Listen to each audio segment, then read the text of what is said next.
All right, there we go. Cool, cool, cool.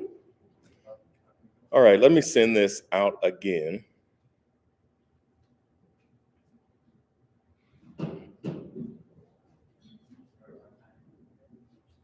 And then we'll get started. New link.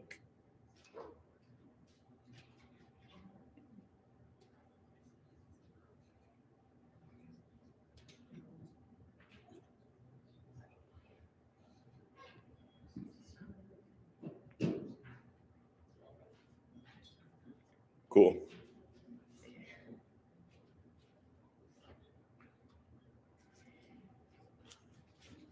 Okay. Before we jump into the questions that I have written, I just want to hear where you guys are. What are your thoughts so far on this book? Are you excited? Are you nervous? Are you pumped up? Are you not excited? Go ahead, Fathom.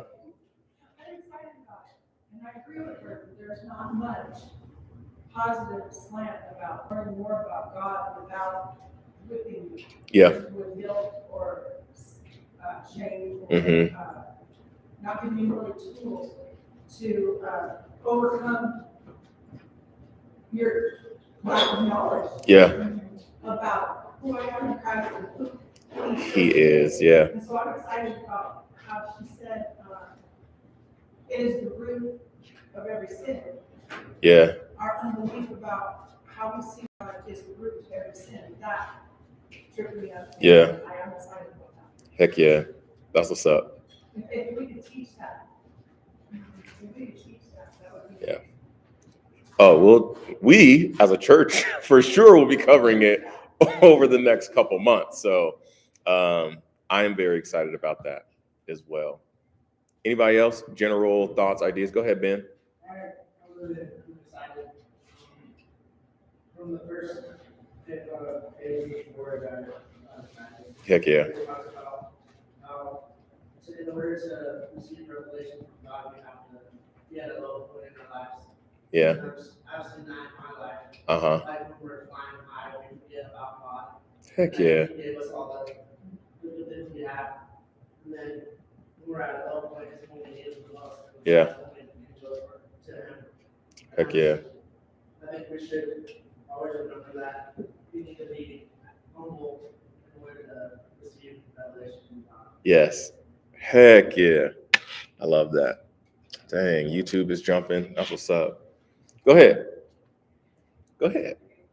I'm super excited too. So this morning, I'll just kind of share with you guys what happened. Our kids randomly were like dressed and completely ready. And like literally they like showered this morning, they were all clean, and they were like, oh, I want to go ready for early to church. And I was like, my kids like get ready by themselves, so they were already pretty much ready. And so I sat down to drink my coffee, and so I pulled the book out because I had started this book back when we went to Jackie Hill Perry's conference. And so I already read the foreword and the introduction. So I sat down and I looked at it and I was like, oh, I did not read this at all. It was a different book that I read. The foreword was The Lighting of the Trinity. I read the foreword introduction to. And I was like, oh, I did not do the reading for it. So it was crazy because by the time I sat down, it was like 9:20, and I was like, I'm going to get through all of this by the time we leave. It starts at 10.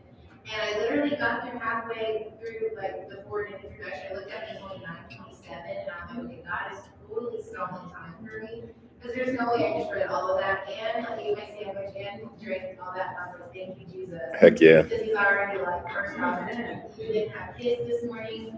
And I swore I already read it, and I was like, oh, I did not read this at all. So I got through the reading, I got through all the reading this morning, and it was so cool because I literally was reading the end towards the end of the introduction, and I felt like this shift of like, I mean, there's nothing wrong with inner contemplation. There's nothing wrong with that. We always need to be self-aware. We need to know our why. why we act the way we do, why we are triggered the way we are. I get that, but I felt this shift of just like learning God. Yeah. And the way she worded the introduction was like let's not just obsess over ourselves, Right. and let's obsess over God. Yeah. And like and understand Him, so then in through that we'll understand the brokenness in ourselves. And so when I read that, I literally felt a heart posture like shift. Yeah. Of just like where we're looking, and I like, holy cow. So then Reyes during worship came praying for us as a church as we go through this. And everything she prayed for was like all these things I felt in my heart this morning. And I was like, okay, He's putting something down. And I truly believe this is going to be groundbreaking for just us as individuals and us as a body moving forward, and what our role is going to be in this community. Heck yeah. And in the lives that we'll reach throughout our lives here on earth. So heck yeah. but it was this shift to just like obsess about me, learn about me. Yeah. Know who I am. Yeah. Like, I don't know if I'm ready because I already felt my spirit quit. Yeah. Quicken. The Christian word is quicken, and I was quickened in my spirit. You know, I was shaken in my spirit. You know. Yeah. Yeah. Oh yeah. Uh-huh. That's what's up. Yeah. Heck yeah. Okay. I had a conversation with Vic earlier this week, and I think one thing before we jump into just some questions that I have for this week, I really want to make clear on what Jenny just said. My heart for us as a church and my heart for this study, like Fathom said, and we'll get into it, where we've been so scared into holiness and so shamed and guilted into holiness. That is probably my biggest prayer to God, and has been for probably the last maybe year and a half. God, how do I, as a pastor, the pastor of Oasis, how do I get people to see that you are the greatest thing that has ever been and will ever be, so that in turn from that, people will be satisfied by you and you alone, and in turn their lives will grow and change how you see fit, not how I see fit or how I would want it to be, but how you see fit. How do I do that? And as you guys know, Jesus does what he does with Instagram and my spare time. And so Holier Than Now kept popping up, and we were not going to do this book originally now. I don't know when we were going to do it, but he just put this book on me. And so I started reading it early January. Yeah, I was reading 5 a.m. Club in December. This is what I was reading in January. And it just clicked. It was like, this is it. This is how you do it, Rafer. This is it. And I am thankful to Jesus that we are a church that sits at tables already. So it's not weird for me to sit down and do this. It's not weird for us to have discussion. And it's not weird for us to do that on a Sunday morning. God has been really faithful in the random ideas of keeping tables and buying Bibles and studying, and opening the floor for discussion so that we can be here. We can actually wrestle with and grapple with these ideas that Jackie puts in her book. And so my number one prayer, legitimately, my number one prayer is that all of us just have this yearning, this thirst, this hunger for God and who he is, not for church, not for seeing other people do church well, not to see other people even grow, but that our number one desire legitimately is for God. At all costs, I want the Father. Nothing more, nothing less. That is my prayer. And so Yeah, that is how we got here. And so I was just telling Jenny this morning, there were a couple other things that happened this week. And I was like, I carry this, this, I guess you would call it this godly sorrow for people not getting to the Father, that like people struggle in life unnecessarily without him, and especially Christians who say they have him and still are without joy or without peace or whatever the case may be. And I carry this sorrow, which I know my heart is changing, because it used to just be anger, where I was like, God, how come people don't get it? Why don't they get it? And then in my relationship with him, he shows me what he sees. And his heart is sorrow that his kids legitimately don't know him and don't trust him and don't not even love him back. But like any good parent, you just want your kids to be okay. I can help you with anything. All you have to do is come help me, or just come and let me help you. You know, it's like watching Brooklyn put a shirt on and she's like, I got it, but her arm is coming through the neck, and like, you know what I'm saying? And it's like, but I can help you. And she's screaming after I already said, I'm here to help. Like, this is my heart for you. And so um, I wanted to say that here before we jump in. So without further ado, let's jump into Holier Than Now. If you have not written your name in your book, I highly suggest you write your name in your book. Go ahead, Allison. Say something then. Say something. So honestly, I was a little skeptical Mm-hmm. with reading this book. It's like another book written by another author, and I was like, this has been beat into my head, right? Like just growing up. Yeah. But when David and I were reading it, I was kind of having a bad attitude about it. And then God pointed out my bad attitude. Yeah. He does. Yeah. He has been. And I don't know. I guess I'm excited about it now. Heck yeah. So, Heck yeah. I was skeptical. I wasn't excited. Oh, fair. I'll read you guys the text that I got today. Go ahead, Gracie. Alright, so like I know everyone's so excited for this book, but to me it's actually pretty intimidating because in my college class I'm doing apologetics, which is making a case for your hope and everything. And this book is like exactly in line with it. And we're gonna be having so much knowledge be like revealed to us, and then we're gonna start asking questions. And it's not questions that I'm scared to ask God because he can't come through with it. But it's questions that people are going to come to me with because obviously he's giving me this knowledge for a reason. Yeah. And I'm going to have to use it. But it's like, what if I don't have the right answer at the time? And it's like that time. But it's also having faith that God's going to help you answer that question. Heck yeah. Heck yeah. It's kind of like an intimidating thing because you are aware that these conversations are going to come. Yeah. And this knowledge is going to be dropped down. But like the very first sentence is like, the deep insights into the character of God don't come without great trials. So it's like, I don't want to have great trials, but like, I really want to know the character of God, so I can continue to tell people about the knowledge I have and why they need it. Yeah. So, Heck yeah. This is exciting. This is very exciting. Yeah. Let's do it.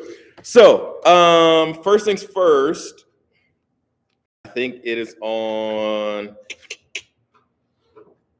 the second page or the third page, technically, of the foreword.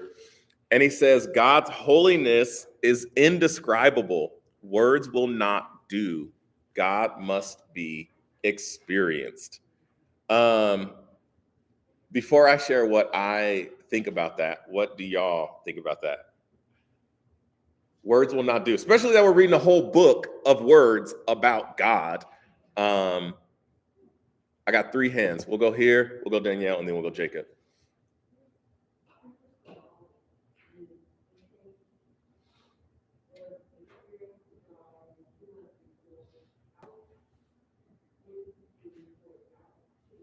Mm-hmm.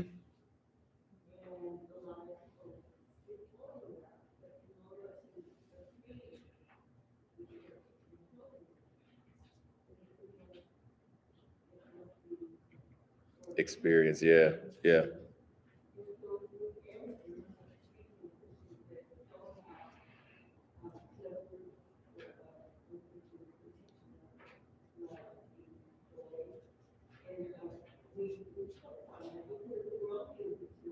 Mm-hmm.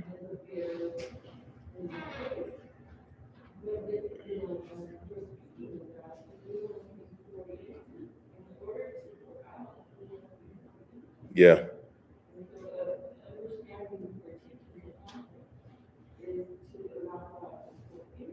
Yeah.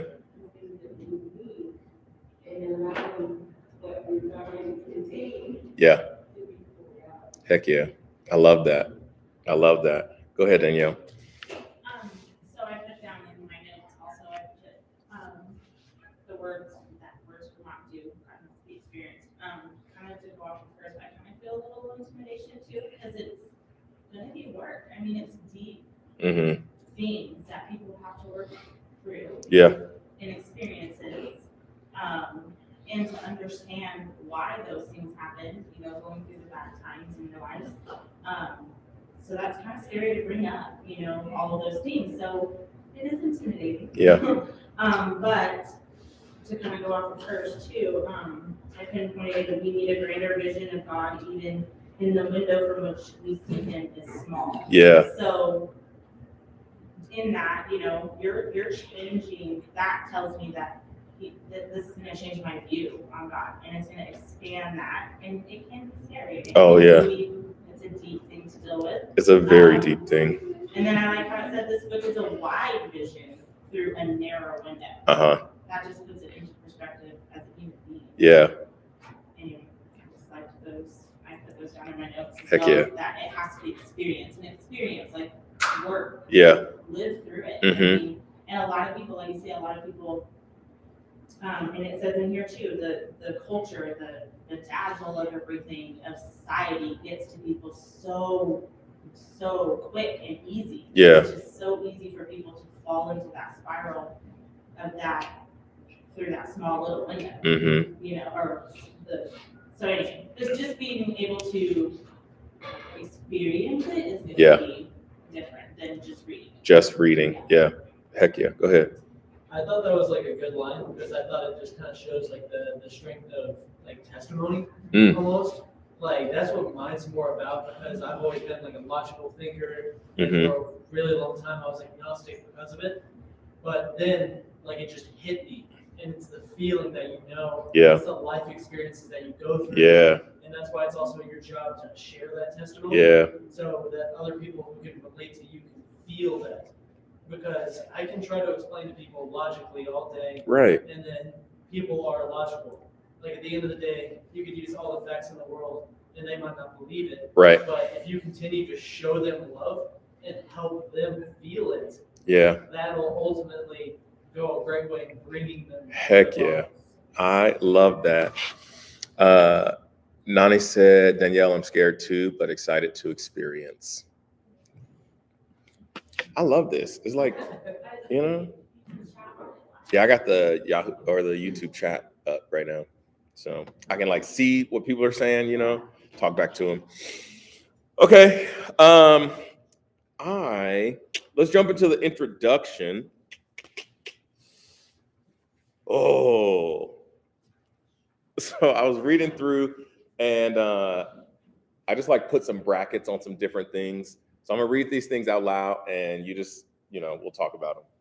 So on page 2, about halfway down, she says, it's possible that I thought about people before this and the reasons why I don't trust them. People are incredibly problematic to say the least. They are born into this place with bad blood and inconsistent intentions. And of course, this isn't what any of them, me included, was created to be. God made us to image himself, to exist in the world in such a way that when observed, whoever looked at us could accurately imagine God. Thoughts? This is heavy. Every time I read that, I'm like, yeesh.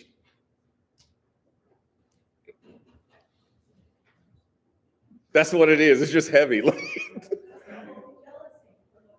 Yes. To say, in the midst of whatever's happening around us, somebody can say, what is it about you? Mm-hmm. Why are you at peace? Yeah. Why are you okay? Mm-hmm. Yeah.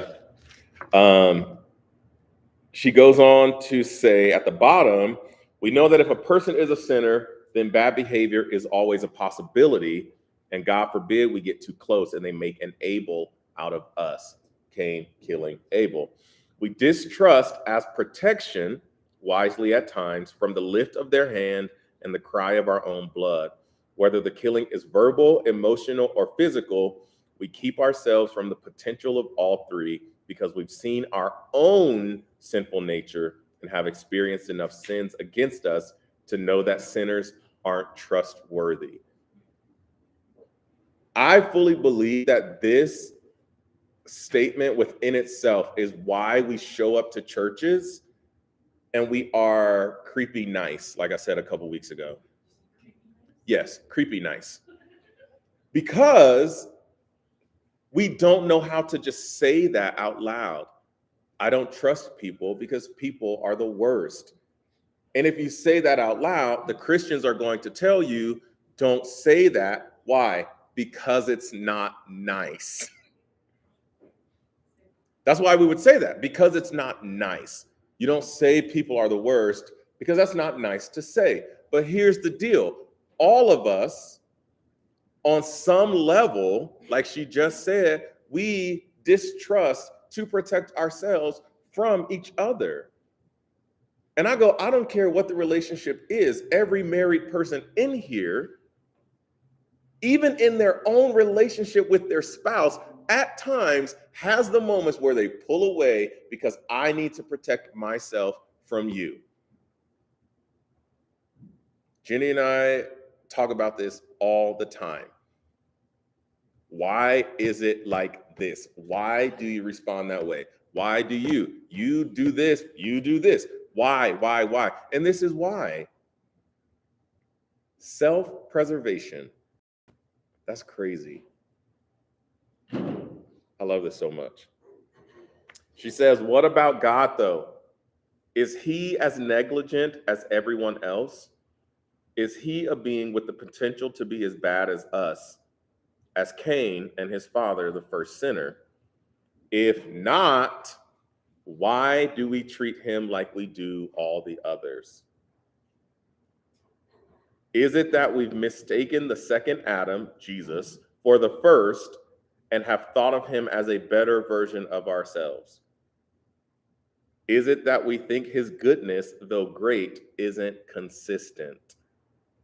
Or that his commands are true only when they don't hurt? As if when his instruction costs you an arm, leg, or life, then he must be lying. What I'm trying to get at is that somewhere lurking at the bottom of our unbelief is the thought that God isn't holy. Thoughts, go. Okay, so when reading that, I don't know, just work this out with me as I think it through. So for me, I operate heavily in discernment. Mm-hmm. Right? So here's where I always kind of struggle is because we're made in the image of Christ. I think that we take on, right, his character, his traits, his literal physical form, like. Mm-hmm. But at times we forget that we still have to die Yeah. for something bigger. Yeah. Because then if we don't stay in humility or stay like humble to Right. that, we tend to think that our own opinions are, when really I'm just discerning out of fear, or I'm discerning out of a wall, or I'm discerning out of judgment. Yeah. As opposed to the God giving me something to discern and to scope out a situation or whatever that would be. And so in this part, when she says, hold on, let me find it.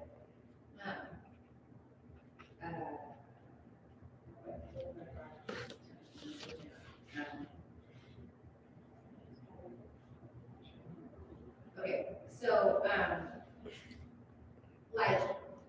when she says, taking the second Adam for the first and have thought of him as a better version of ourselves, Mm-hmm. is it that we think his goodness, though great, isn't consistent, or that his commands are truly only when they don't hurt, as if when his instructions cost you an arm or leg. Okay, so for me, something that I feel like when I was reading this, that shift, that to operate in your gifts, you have to constantly be aware of him. Yeah. And I think we as believers have learned that line because we are created in his image, that we walk in his power, right? Yeah. But we have to be aware of his power, Right. and not our own. Right. And I think that because we are image bearers, it's hard to sometimes realize this is I am acting, I am saying, Yes. I am doing, and not the Lord upon me acting in his presence. And so I think that's when I saw the shift.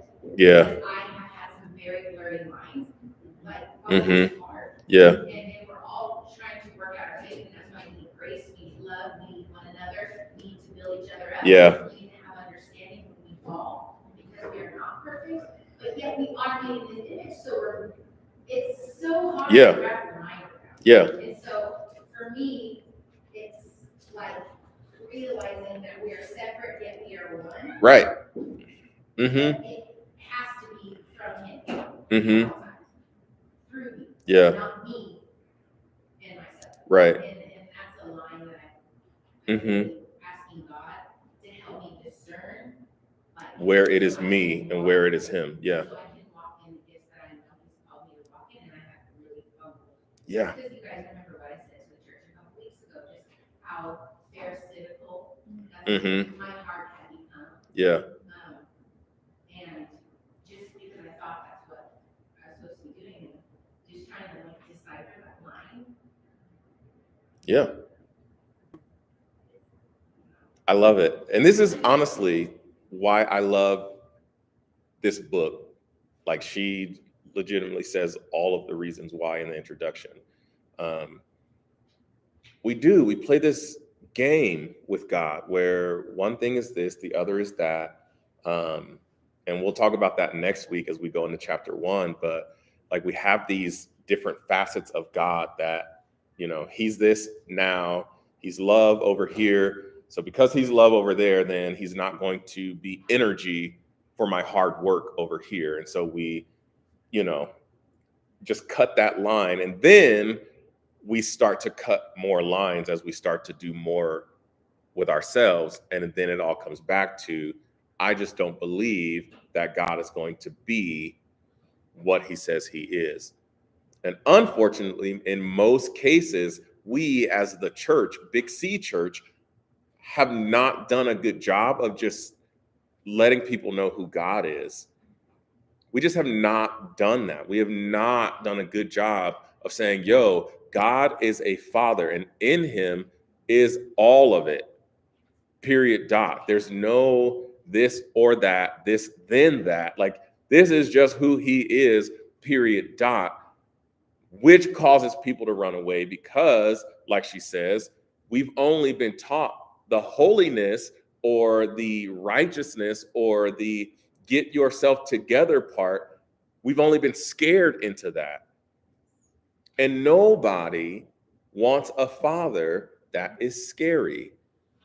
Again, everybody with kids, you spank a kid one good time, and the moment you stand up when they are doing something they're not supposed to do, what do? They retreat. And that's so big too, because like on the flip side of that is like we have to be able to listen to non-believers' questions. Because like my brother, he's not a Christian, and so like I talked to my dad about it one time. So I was like, I mean, we grew up the same way, we had the same experiences happen, we had the same questions about everything, and you know, life is unfair. And I was like, why did he just fall off of the train? And so my dad was like, well, eventually he'll come back to it. And I didn't really get that answer. And so like for the longest time, I would always tell my brother all the things, what was happening in my life. And I was like, well, maybe that's not the most respectful way to approach someone that's not trusting in God. Because it's like, well, God keeps blessing me, and not him. And so then I looked at it, and so like last year, like my entire like motto was, I'm only Gracie, I'm not God's grace. And so then I started approaching my brother with like more respect towards it. And so I eventually like had the conversation. I was like, so why don't you believe anymore? Like, and he listed me like all the, you know, the stereotypical like non-believers, gotchas, and Yeah. so we have everything. And instead of like just shoving my Christianity and the blessings God has, I just kind of sat there and I listened, and I was like, I know it right now. It doesn't seem like it should be, but the more I listened to him, the more I was like, I can love this man, and I can still show him his blessings, and Yeah. still talk about what's going on in my life. Because at the end of the day, my brother still loves me, and he's happy that things Heck are going yeah. for me. But I need to still reciprocate that love, because that's what God would do. Because He 100%. Heck yeah. I love this so much. Gosh, I love discussion. Okay. Page 5. Father mentioned it earlier. The soil from which all sin grows is unbelief. We sin because it is our nature to do so, but it's not as if we always sin unintentionally, like depraved robots without the ability to behave according to reason. We are thoughtful with our rebellion. There's a level of reasoning within us when we decide which golden calf we'll love on any given day. With that said, the foundation of our idolatry, the sin begetting all others, is a specific belief about God. Our perverse sexual ethics, wild tongue, religious superiority, dark thoughts, legalistic posture, mean ways, impatient moods, greedy antics, intellectual arrogance, and rebellious tendencies come out of what we believe about the living God. I am not referring to the temptation of these acts, but to the practice. We do one or all of the above when we have made the decision not to believe, trust, acknowledge, or depend on who God has revealed himself as in some way.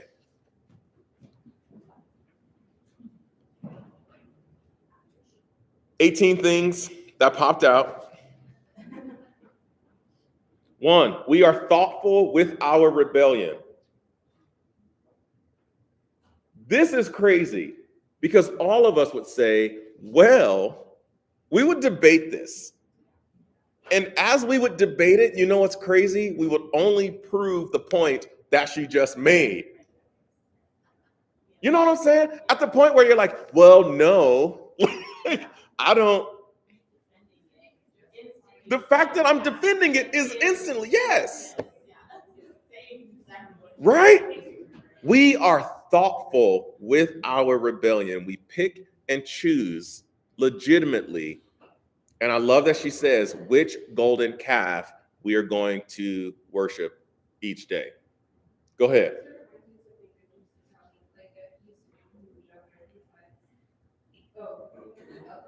He would say, I did something, but I knew the consequence, and I was willing to have that consequence to do it. So he did it. He knew there was a consequence, and he said, it's worth the consequence, and he would do it. Yeah. And so it's like a reminder of that. It's like, you know that what's wrong, what's right, but you make it an actual choice. And do it. Yeah. And as we read this book, that is a scary place to be. Oh my gosh. I used to be the same way. Like just judging, like, okay, cool. If I do not do this project, it's going to make my grade this. My parents are going to say this. They're going to do this. I will be washing the dishes another quarter of the year. Fine. No bigs. You know, it'll just weigh on me when I'm 34. You know, no, nothing crazy. You know, no generational things happening here, whatever. And that is a very, very, very scary place to be when it comes to God. And she will talk about that later in the book, how we, anyway. Our perverse sexual ethics, wild tongue, religious superiority, dark thoughts, legalistic posture, mean ways, impatient moods, greedy antics, intellectual arrogance, and rebellious tendencies. That covers every single person in this church.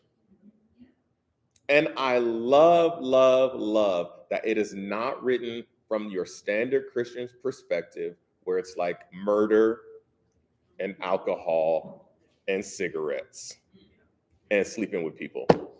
Because we're like, okay, cool, I'm good now. You know what I'm saying? Like, I got my wife, I don't drink, I don't smoke, and didn't kill anybody. So look at me, which directly falls under religious superiority.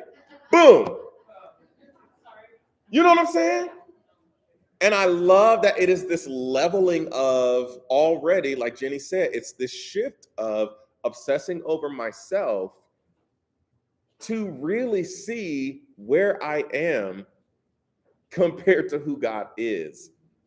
I was thinking this morning on the way in, and I think it's in James, where he says, like not taking the word into your heart so that it can transform you is like looking in a mirror and forgetting what you look like later in the day. But we look into this mirror, and this mirror is God's image. We are imaged to show others what God is like.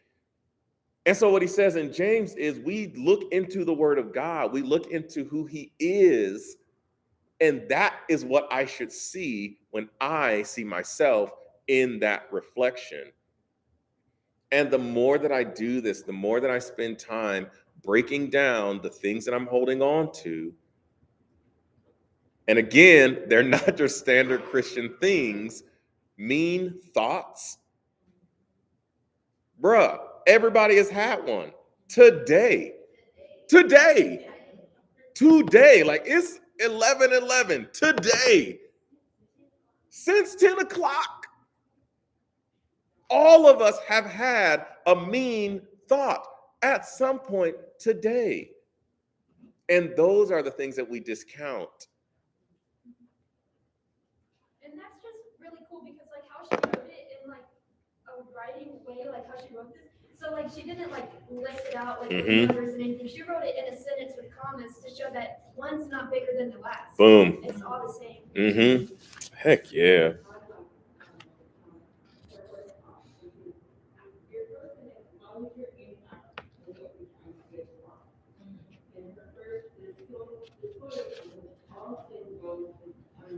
Yeah.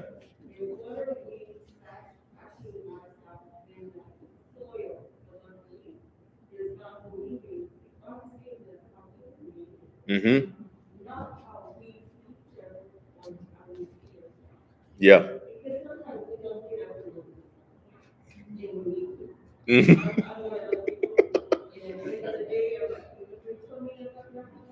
Right? Yeah. Right. Mm-hmm. Yeah.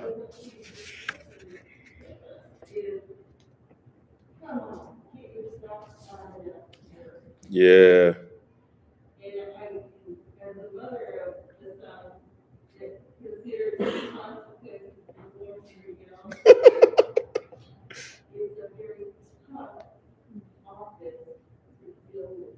Mm-hmm.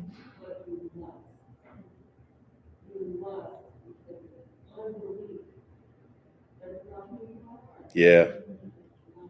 Yeah. Heck yeah.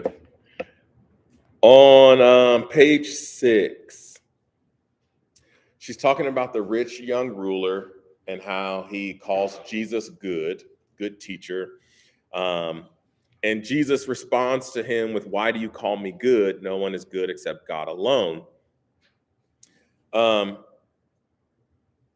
So she goes on to say, the implication is obvious. The ruler has come with a question for a teacher he considers good, but not God.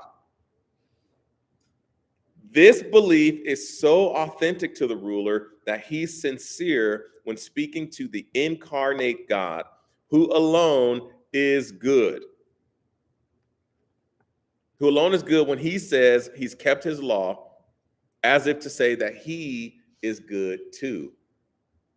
So let's just sit there real quick. The rich young ruler says, "Hey, good teacher, I have also done this, and this." And this is just like she said, I am looking too much at myself to show God I, like you, Jesus, am good. Yeesh. What he thinks of Jesus drives how he thinks of himself, which sets the stage for his refusal to sell everything he has so that Jesus could be his ultimate treasure. I am also good. I have brought Jesus down to a better version of myself, so I don't need to get on a cross daily because I am almost like Jesus already. I didn't murder anybody. I didn't say it out loud. But you're going to talk to Jesus about it. You know what I'm saying? We just carry the things. You know what I'm saying? I'm good too. And because I'm good too, I really don't need to sacrifice anything. That's crazy. Uh-huh. So like the rich young ruler, for me, is unaware. It's so sincere. Mm-hmm. Like he legitimately has no idea that what he's saying is the root of his heart. Bruh. And we live there. And so that's like. We live there. Go ahead. So when you go to like all these the previous things that we talked about, like I think back to when like you and I argue, right? Like my emotions seem so valid and sincere, right? That like so I'm voicing to you my frustrations, my they feel so real. Mm-hmm. But the reality is like lately, I know we're almost 8 years in, but like lately I know I am just choosing to be that. Mm-hmm. I hope y'all don't mind our marriage counseling session right now. We're just working some stuff out, don't worry. I've come to this point to where literally Mm-hmm. when the tensions get high, I literally hear my spirit say, "You are choosing to be mad," and I'm like, I just want to be mad. And so then I get into that sin, Mm-hmm. and I can treat you through my anger. And but before that awareness, it was so sincere. My anger, my frustration, my irritability, it seems so natural in oneness with why I justify the way I feel. But now, 8 years in, I realize I am not submitting myself to God. Right. Not even the fact that He has called me to submit to you as my husband. I'm not submitting to God. Right. To submit to you, because I can't submit to you if I don't submit to God. I'm saying right as pastor, not as husband right now. So just so we clear. Yeah. Yeah. Just genuine respect for the Jesus inside of my husband. Yeah. Who is also inside of me. But like, it seems so sincere. Mm-hmm. It seems so real and raw. Yeah. Justified. Mm-hmm. But realizing as 8 years in I've done, I'm just choosing offense. Yeah. And I'm not choosing respect. We have all been there. So, it's sincere. He literally called God good because it was sincere. He was not aware. Yeah. And I think this is where I started freaking out, where my soul started quivering. Mm-hmm. I was like, oh, yeah. Terry just said, it's as if we have blinders on and are unaware of the sin. We are sincere because we don't see it. We're sincere because we don't see it. We're just not aware of this thought process and this way that we've been living. And more than anything, been taught to live. We've literally just been taught to live this way. And mostly in churches, we have been taught to carry this thing that we're not meant to carry. And that's so crazy to me. She says, if Jesus is just good but not God, then the command to follow him is optional. Not only that, if Jesus is just good but not God, then technically he isn't any better than what the ruler had much of. Why give up good things for a smart man unless the truth is that this man is God too, and thus better than every good thing there is? To choose such a truth would make surrender a matter of exchanging broken cisterns for living water. The lot of the blessed ones who hunger and thirst, who will be filled because they believed about God what he said of himself. Can you see that just like the young ruler, what we believe about God will determine how we behave? Yeesh. What we believe. What we believe about God will determine how we behave. I don't know if I told y'all this, but this is going to be very heavy, which is why we are taking our time reading, because I want you to reread during the week. I want you to sit in these questions. Every week I'm going to have questions for the reading that we're about to do. So you can sit in these questions, you can sit in the reading, because all of this is very, very heavy.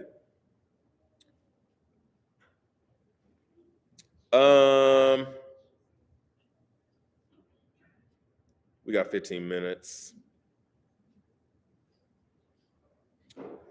Page 7. She says, if that is the case, I suspect that many of the methods and messages related to holiness may actually be encouraging the opposite, just like we said, leading to an earth-grown morality rather than a heaven-sent righteousness. If and when holiness is prescribed in a way that doesn't involve addressing the underlying belief systems leading to sin, we're potentially fumbling the ball. Skipping down, somebody comes to your church, they're sitting in the pew. In the service, they hear things like, take up your cross and die daily, and you cannot serve God and money. What good does it do to the hearer if they believe God is a liar? They disobey because they don't believe Jesus has life in himself, real life, better than any superficial life the world offers. If this isn't brought to the surface, will they trust his call to die, or will they imagine that life is just fine without him? What if there is no talk of God's supreme value? How as God, he is better than everything that exists. Without it, what incentive is there to eliminate a lesser master in exchange for a good one? What motivation is there to believe that God is more faithful than their income? We have supposed that the way to help people be holy is to just tell them to stop sinning, when in fact, lasting transformation is a spiritual consequence of beholding the glory of the Lord. Jesus literally says, if I will be lifted up, I will draw all men unto me. And that is a direct correlation to the Israelites in the wilderness. They were getting bit by snakes because they was acting crazy again. Pick one time of 8,000, and God tells Moses, make a serpent, a bronze serpent, hold it up, and whoever looks on it will be healed. They will be saved. It still required them to look at it with belief. And Jesus comes and says, I will be lifted up, and whoever looks at me with belief will be saved. And again, we sit in churches and we just tell people to look at other things outside of Jesus and the Father. And literally the cry of my heart, I don't know who I was talking to the other day, and I was like, honestly, I don't know. The more we do things like this, the less I think I will preach consistently. That was Ben? Yeah. Because this is where we literally get to have this back and forth. It's not just me stressing out, guys, look at God, who Jesus is. Please, please, please believe me. When we actually sit down and we study the book of Acts, when we study the book of Romans, and you see for yourself who God is in the scripture, what Jesus is, what he's doing, you get to behold the glory of God. And from there, you get to see transformation within yourself. I'm literally just here to go, this is really good stuff. And everything at this buffet is going to be life-changing. Let me walk you through what we got here. Choose what you want, but everything is great. And everything is coming from our chef, the Father. And that is why we do this. This is why we have this thing. Because it's not just about me pleading with you. It's not just about me telling you the good news of God. It is also helping you experience for yourself, like Jacob said earlier, God himself. That's so tight. So the last thing she talks about is beholding God. And that's what we're here to do.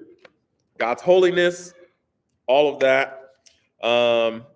As we wrap up, my last question on my page says, what are your thoughts on holiness before the intro and after the intro? What are your thoughts? What were your thoughts and what are they now? Hungry for it. Yeah. Hungry for it. That's tight. Oh, I guess I don't have to type that in. Fathom said hungry for it. You realize you don't know what it is. Like, you realize the definition that you have is the definition that you create.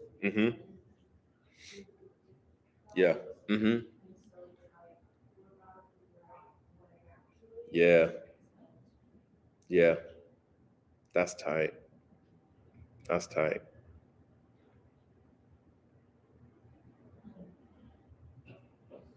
Anybody else?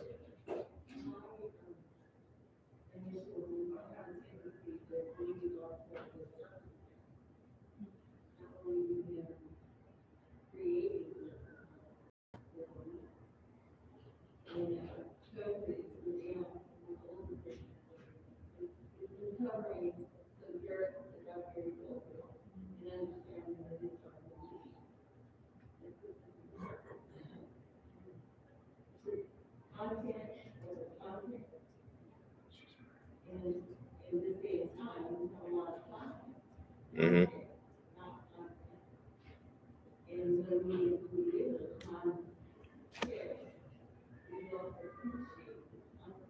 Yeah.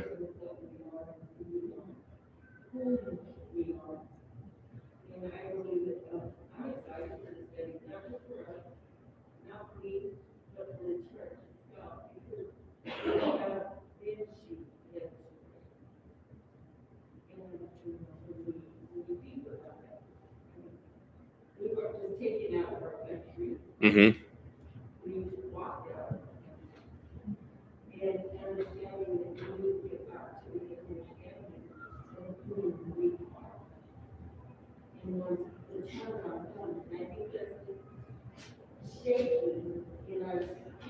Yeah.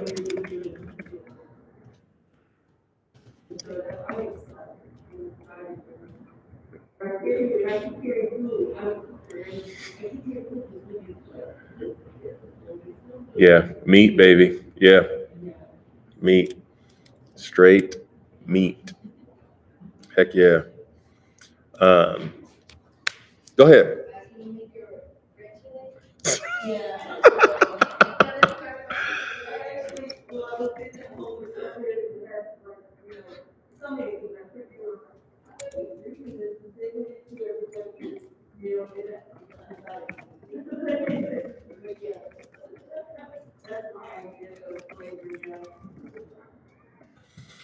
Um,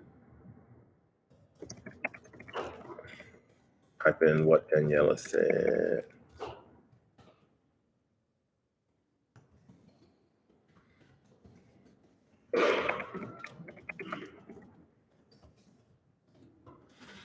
Okay. Nothing else? No? Cool.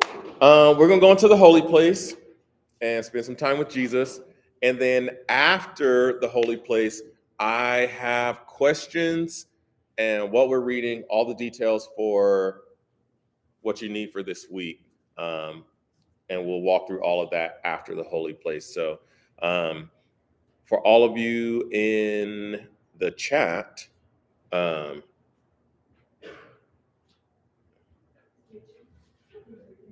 I am reading.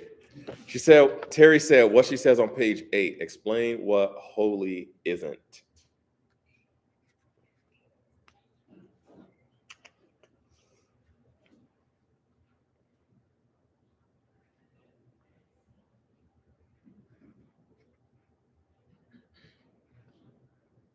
Terry, was that a answer to a question? Or are you asking me to explain what holy isn't before I start doing stuff?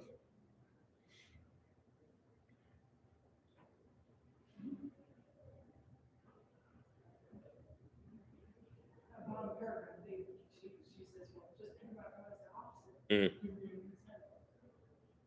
Oh, she likes that she is explaining what holiness isn't.